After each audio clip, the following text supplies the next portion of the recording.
عزیز ابراهیم وزیر نقلیات تاجیکستان یکی از وزیران خوشنام و حرفه‌ای تاجیک یا به قول معروف از وزیران تکنوکرات روز 1 مارس به سن 60 رسید.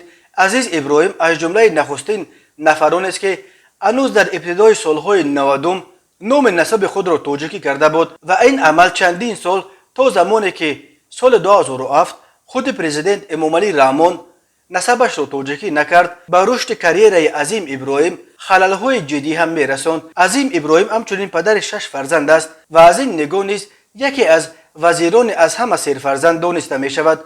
او همین طور از آن انگشت‌شمار وزیران تاجیک است که معلومات عالی را در خارج از تاجیکستان و اون هم هنوز در دوران شوروی گرفته است. عزیز ابراهیم 1 مارس سال 1962 در نویه مسکو ولایت کولوب به دنیا آمده. سال 1984 دانشگاه دولتی تکنیکی تاشکند را با دیپلم اعلی با اختصاص مهندس معدن مارکشیدر ختم کرده است. عظیم ابراهیم تا سال 1992 در دانشکده پلی‌تکنیکی تاشکند کار کرده. بعد بازگشت به تاجیکستان 2 سال در دانشگاه تکنولوژی درس داده تا به مقام دکان رسید. عظیم ابراهیم سپس در مقام‌های گوناگون از جمله معاون اول رئیس کمیته سنگ و فلزات گرانبها و معاون وزیر صنعت تاجیکستان کار کرده.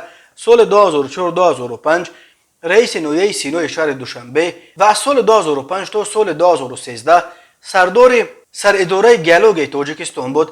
عظیم ابراهیم سال 2013-2020 معاون سروزیر تاجیکستان بود و 31 آگوست سال 2020 به جای خدایارزاده وزیر نقلیات تاجیکستان تعیین شد. عظیم ابراهیم با اردن شرف درجه 2 و عنوان کارمند شایسته تاجیکستان سرفراز گردیده است.